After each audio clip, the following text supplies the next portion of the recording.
Right ఇక top 4 news చూస్తే America Iran శాంతి చర్చలపై ఉత్కంఠ విడింది. America vice president JD Vance team ఇస్లామాబాద్కు చేరింది.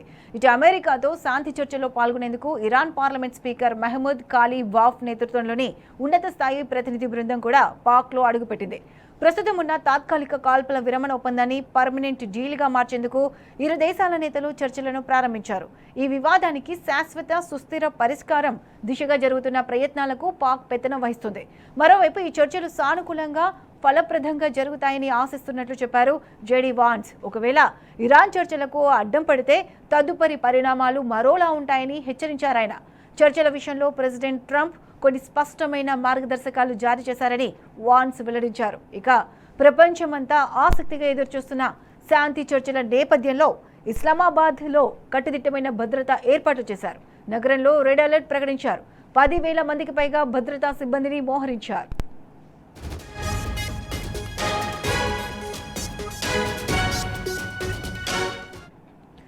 రైట్ ఇక అమెరికా ఇరాన్ శాంతి చర్చలకు సంబంధించి పూర్తి అప్డేట్స్ మా ప్రతినిధి సురేష్ అందిస్తారు. సురేష్ చెప్పండి. ఇప్పటికే ఇరాన్ అలాగే అమెరికా డెలిగేషన్ పాకిస్తాన్ ఇస్లామాబాద్ చేరుకున్నారు.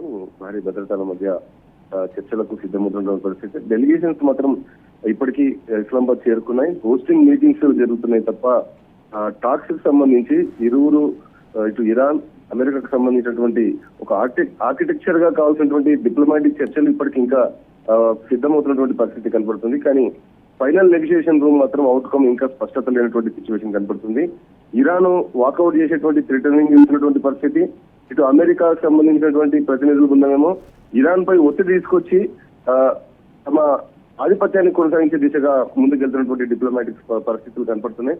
మరోవైపు లెబనాన్ అలాగే హార్మోజ్ కు సంబంధించినటువంటి జలసంధిని వెంటనే డీస్టెబిలైజ్ చేయాలనేటువంటి ఉద్దేశంతో అమెరికా ముందుకెళ్తున్నటువంటి పరిస్థితి. ప్రస్తుతం అయితే ఇంకా ఇస్లామాబాద్ చర్చల్లో ఒక సీజ్ ఫైర్ పొడిగింపు విషయం అలాగే హర్మూజ్ తెరుచుకోవడం అనేటువంటి రాకపోకలకు అంశము. ఇరాన్ ఆస్తుల విడుదల విషయంపైనేమో ఇరాన్ పోటీ పడుతుంది.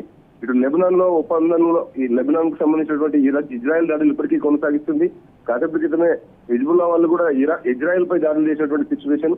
ఈ ఇస్లామాబాద్ చర్చల్లో యుఎస్ అలాగే ఇరాన్ కి సంబంధించి ఈ లెబనాన్ కు సంబంధించిన అంశాన్ని కూడా చేసే దిశగా ఇరాన్ పట్టుబడుతున్నటువంటి పరిస్థితుల్లో ఈ డిప్లొమాటిక్ చర్చలు కొనసాగుతున్నాయి. ఎంతవరకు కొలిక్కి వస్తాయని దానిపై మాత్రం చూడాల్సింది. ఒకవైపు ఇప్పటికే ఇరాన్ 10 పాయింట్స్ ఎజెండాతో ముందుకెళ్లింది. అమెరికా మాత్రం సీక్రెట్ గా ఇప్పటికి ఇంకా 15 పాయింట్ల సీక్రెట్ ఎజెండాతో ముందుకెళ్తున్నటువంటి పరిస్థితి. డిప్లొమాటిక్ గా అఫీషియల్ గా చర్చలు ఇంకా డెలిగేషన్ అక్కడికి చేరుకున్నప్పటికీ కూడా స్పష్టత అనేటువంటి లేకుండా పోయినటువంటి పరిస్థితి. Right Suresh, thanks for the updates.